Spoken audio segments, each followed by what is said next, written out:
Hello दोस्तों, कैसे हो? तो मैं हूं विशाल और तुम्हारा स्वागत है मेरे चैनल विंटेज विशाल में। तो आज की इस फिल्म की शुरुआत पैसिफिक ओशियन से होती है, जहां एक बड़ा तूफान एक बड़ी कंपनी की शिपमेंट को एक पास के आइलैंड की तरफ मोड़ देता है। जैसे तूफान शांत होता है, इन छोटे जानवरों का ग्रुप अजीब दिखने वाले कंटेनरों को अपने किनारे पर देखता है। इस ग्रुप का सबसे छोटा मेंबर एक बॉक्स पर चढ़ जाता है और गलती से एक रोबोट को एक्टिवेट कर देता है। रोबोट कंटेनर से बाहर आती है और अपना इंट्रोडक्शन देती है यूनिवर्सल डायनामिक यूटिलिटेरियन रोबोट के रूप में, जिससे ये छोटे जानवर डर के मारे पीछे हट जाते हैं। वो खुद को रोजम 7134 बताती है, लेकिन उसे रोज कहे जाने में खुशी महसूस होती है। रोज उन छोटे जानवरों को बताती है कि वो किसी भी ऑर्डर का पालन नहीं कर सकती, लेकिन ये छोटे जानवर उसे समझ नहीं पाते और वहाँ से भाग जाते हैं। अचानक एक बड़ी लहर टकराती है और रोज एक ऊंचे पहाड़ पर चढ़ने की कोशिश करती है। कई बार ट्राई करने के बाद वो एक केकड़े को सक्सेसफुली चढ़ते हुए देखती है और उसकी नकल करने का फैसला करती है और आखिरकार वो पीक पर पहुंच जाती है। रोज फिर केकड़े को स्कैन करती है, ये देखने के लिए कि क्या ये केकड़ा उसका मालिक है या इसे मदद की जरूरत है, लेकिन कोई आंसर नहीं मिलता और उसे एहसास होता है कि वो अकेली है। रोज जंगल में दूसरे जानवरों को अपने मालिक के रूप में देखने की कोशिश करती है। वो इन जानवरों की हेल्प करने की कोशिश करती है, लेकिन वो इसे एक्सेप्ट नहीं करते और उससे दूर भागते हैं। अपने आप को जोड़ने की कोशिश के बावजूद वे उसे मुश्किलें देते रहते हैं। हताश होकर रोज सीखने की प्रोसेस में घुस जाती है ताकि जानवरों और उनकी भाषा को बेहतर ढंग से समझ सके। कई दिनों तक चुपचाप बैठने के बाद वो सभी जानवरों की भाषाएं डाउनलोड कर लेती है और अब उन्हें समझ सकती है। उनमें से एक पूछता है कि क्या उसे उन्हें नुकसान पहुंचाने के लिए भेजा गया है। रोज अपने मिशन को समझाने की कोशिश करती है, लेकिन जानवर घबराकर भाग जाते हैं। इसके जवाब में रोज अपने ट्रांसमीटर को एक्टिवेट करती है ताकि वो अपनी कंपनी से कांटेक्ट कर सके, लेकिन एक और तूफान में उसका ट्रांसमीटर टूट जाता है। जब रोज को होश आता है तो वो कुछ रैकून को अपने पुर्जों को चुराने की कोशिश करते हुए देखती है। वो उन्हें खदेड़ देती है, लेकिन एक रैकून उसका एंटीना लेकर भाग जाता है। रोज उसका पीछा करती है और एक भालू की गुफा में पहुंच जाती है। हालांकि वो अपना एंटीना वापस लेती है, लेकिन इससे वो खतरे में पड़ जाती है क्योंकि भालू उस पर हमला करने की कोशिश करता है। रोज बड़ी मुश्किल से भाग जाती है और एक घोंसले में गिर जाती है, जिससे एक हंस और उसका अंडा टूट जाता है, सिवाय एक के, जिसमें से एक अंडा बच भी जाता है। रोज उस खोए हुए अंडे की रक्षा करने की कोशिश करती है, लेकिन एक चालाक लोमड़ी फिंक उसे छीन लेता है। रोज फिंक का पीछा करती है और लंबी दौड़ के बाद वो अंडा वापस पा लेती है, लेकिन रोज उसकी मदद करती है और उसी वक्त अंडा फूटता है और उसमें से एक चूजा निकलता है जो रोज को अपनी माँ मानकर देखता है। हालांकि रोज को लगता है कि उसकी चूजे के साथ की जिम्मेदारी खत्म हो गई है, लेकिन वो उसके पास आता रहता है। फिर रोज एक मदर पोसम को उसके बच्चों के साथ देखती है और जल्दी से चूजे को उनके बीच रख देती है। माँ पोसम इसे देखती है और चूजे को रोज को वापस कर देती है। पहले तो वो डर से मरे होने का नाटक करती है, लेकिन जब उसे यकीन होता है कि रोज उसे नुकसान नहीं पहुँचाएगी तो वो चूजे को वापस कर देती है। रोज जोर देकर कहती है कि वो चूजे को वापस नहीं ले सकती और कहती है कि ये उसे ही लगातार फॉलो कर रहा है। माँ पोसम रोज से कहती है कि अब वो एक माँ बन चुकी है और उसे इसकी देखभाल करनी होगी। रोज इनकार करती है, ये कहते हुए कि उसका प्राइमरी गोल फैक्ट्री में लौटना है। माँ पोसम जोर देती है माइग्रेशन से पहले चूजे को तैरना और उड़ना सिखाना होगा। रोज उसे ये सब सिखाने की जर्नी शुरू कर और एंड में उसे उड़ना सिखाने की कोशिश करती है। हालांकि वो एक इफेक्टिव माँ साबित नहीं होती, वो हर कोशिश में हार जाती है। फिंक उसे मदद करने का फैसला करता है, हालांकि रोज उस पर भरोसा करने में हिचकिचाती है क्योंकि उसने एक बार चूजे को खाने की कोशिश की थी। फिंक वादा करता है कि वो बदल चुका है और सिर्फ मदद करना चाहता है। वो रोज को खाने की तलाश में ले जाता है, लेकिन ये साफ हो जाता है कि उसका असली मकसद सिर्फ अपना पेट भरना था। चूजा उस खाने को खाने से इनकार कर देता है, इसलिए वो जल्दी से केंचुए ले आता है। जानता था कि चूजे को असलियत में वही चाहिए था। एक काम पूरा होने के बाद रोज चूजे को तैरना सिखाने में लग जाती है। फिंक सलाह देता है कि उन्हें चूजे को जंगली जानवरों से बचाकर रखना होगा, इसलिए वो मिलकर एक घर बनाते हैं। उस रात रोज चूजे का नाम लिखकर रखने की कोशिश करती है, लेकिन फिंक उसे एक सही नाम देने का सुझाव देता है। रोज चूजे का नाम ब्राइडेविल रखती है क्योंकि उसकी चमकदार आंखें हैं। ब्राइडेविल को सोने में परेशानी होती है और फिंक रोज को सुझाव देता है कि वो उसे सोने के लिए एक कहानी सुनाए। जब रोज कोई कहानी नहीं सोच पाती तो वो एक इमेजिनरी कहानी बनाती है कि कैसे उसने ब्राइडेविल की माँ को बनाया, जिसमें वो कई खुशहाल पल जोड़ती है ताकि वो आराम महसूस कर सके। टाइम के साथ ब्राइडेविल एक हंस बन जाता है और रोज उसे तैरना सिखाती है। फिंक का मानना है कि ब्राइडेविल अब इतना बड़ा हो गया है कि वो अपने दम पर चुनौतियों का सामना कर सके, इसलिए वो उसे नदी में धकेल देता है ताकि वो अपनी तैरने की कैपेसिटी में सुधार कर सके। जब ब्राइडेविल स्ट्रगल करता है तो रोज डर जाती है कि वो डूब सकता है, इसलिए वो उसकी मदद के लिए अपने कुछ हिस्से को भेजती है। ब्राइडेविल दूसरे हंसों से मिलता है जो उसे तैरने में कैपेबल ना होने के कारण चिढ़ाते हैं। वो उसे ताना मारते हैं, कहते हैं कि वो एक राक्षस का बच्चा है और उसे रोज को अपनी माँ नहीं कहना चाहिए। जब रोज देखती है कि ये सब ब्राइडेविल को खतरे में डाल रहा है तो वो उसकी मदद के लिए दौड़ पड़ती है। दूसरे हंस रोज पर ब्राइडाविल के असली माता पिता को मारने का एलिगेशन लगाते हैं, जिससे ब्राइडाविल दुखी और परेशान हो जाता है। बाद में ब्राइडाविल रोज का सामना करता है और अपनी असली माँ के बारे में जानने के लिए जिद करता है। रोज समझाती है कि ये सब एक एक्सीडेंट था और उसने ये बात नहीं बताई क्योंकि उसे लगा कि इससे कोई फायदा नहीं होगा। उनकी बहस के दौरान ब्राइडाविल रोज को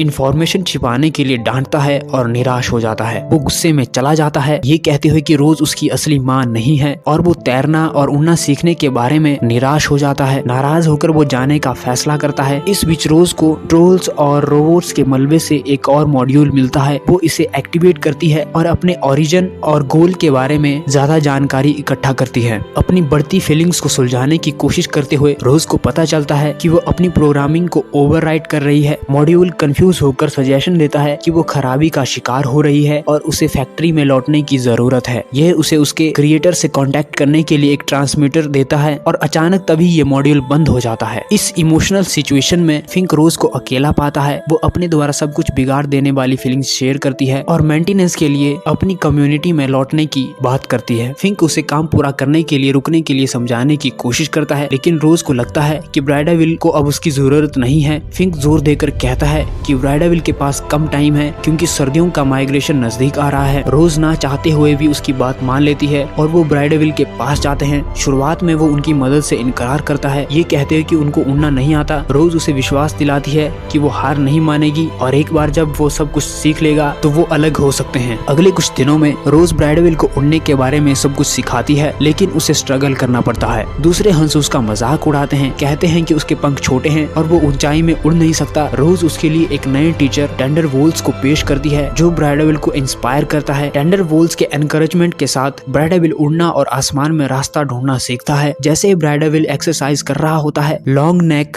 जो उनके माइग्रेशन का लीडर है रोज के अच्छे काम के लिए उसकी तारीफ करता है, ये कहते हुए कि वो उनकी ट्रेनिंग को देख रहा है। लॉन्ग नेक रोज को एनकरेज करता है कि वो ब्राइडाविल की हेल्प जारी रखे क्योंकि वो एक हफ्ते में निकलने वाले हैं। वो रोज से कहता है कि उसे आगे की टफ जर्नी को देखते हुए उसकी विल पावर पर ध्यान देना चाहिए और उसे ट्रेनिंग देनी चाहिए। ब्राइडाविल माइग्रेशन की तैयारी में बहुत ज्यादा मेहनत करता है। माइग्रेशन के दिन ब्राइडाविल रोज को उसके किए गए सभी कामों के लिए थैंक्स देता है और वादा करता है कि वो उसे अपने दिल में रखेगा। वो पूछता है कि क्या रोज उसके लौटने पर वहाँ पर होंगी, लेकिन वो सस्पेंस में है। भारी दिल से वो चला जाता है और रोज अपनी फीलिंग्स को छुपाते हुए महसूस करती है कि वो कितनी ज्यादा उससे जुड़ गई है। जब फिंक पास आता है तो वो दोनों अपनी फीलिंग्स को छुपाने की कोशिश करते हैं और ऐसे रिएक्ट करते हैं जैसे कुछ हुआ ही ना हो। जैसे ही सर्दी आती है सभी जानवर गुफाओं में घुस जाते हैं। रोज अपना ट्रांसमीटर एक्टिवेट करती है और जल्द ही उसे यूनिवर्सल डायनेमिक्स हेडक्वार्टर में दिखाया जाता है। इसके बाद हम ब्राइडाविल को देखते हैं जो रोज से विदाई ना लेने पर पछता रहा है। लॉन्ग नेक उसे धीरज रखने को कहता है, उसे याद दिलाता है कि अपनी फीलिंग्स को दिल से किसी को भी भेजा जा सकता है। अचानक एक आंधी की वजह से इन हंसों को फ्यूचरिस्टिक ग्रीन हाउस में रुकना पड़ता है। ब्राइडाविल एक रोजम रोबोट को देखता है और गलती से सोचता है कि वो रोज है, लेकिन रोबोट इन हंसों को इंसेक्ट समझकर उन पर हमला करना शुरू कर देते हैं। लॉन्ग नेक देखता है कि ब्राइडाविल को रोबोटों से डर नहीं लग रहा है और वो उससे झुंड को सुरक्षित स्थान पर ले जाने के लिए कहता है। जैसे ही वे भागते हैं रोबोट लेजर फायर करते हैं और लॉन्ग नेक अपने ग्रुप को बचाने के लिए अपने आप को सैक्रिफाइस कर देता है। सीन वापस रोज पर शिफ्ट होता है जो अपने बनाए घर में जाग रही है और एकदम से फिंक को वहाँ पर देखती है। अब वो उसे कड़ी सर्दी और इस बारे में बताता है कि सभी जानवर छिपे हुए हैं। रोज को महसूस होता है कि जानवर खतरे में हैं, लेकिन फिंक चुप रहता है क्योंकि वो चाहता था कि वो सारे जानवर मर जाएं और वो अकेला उस जंगल में रहे। रोज उसे एनकरेज करती है, कहती है कि उन्हें कभी उससे प्यार नहीं था और अब उसके पास उनका हीरो बनने का मौका है। वो सभी जानवरों को बचाने और उन्हें सुरक्षित जगह पर ले जाने का फैसला लेते हैं। रोज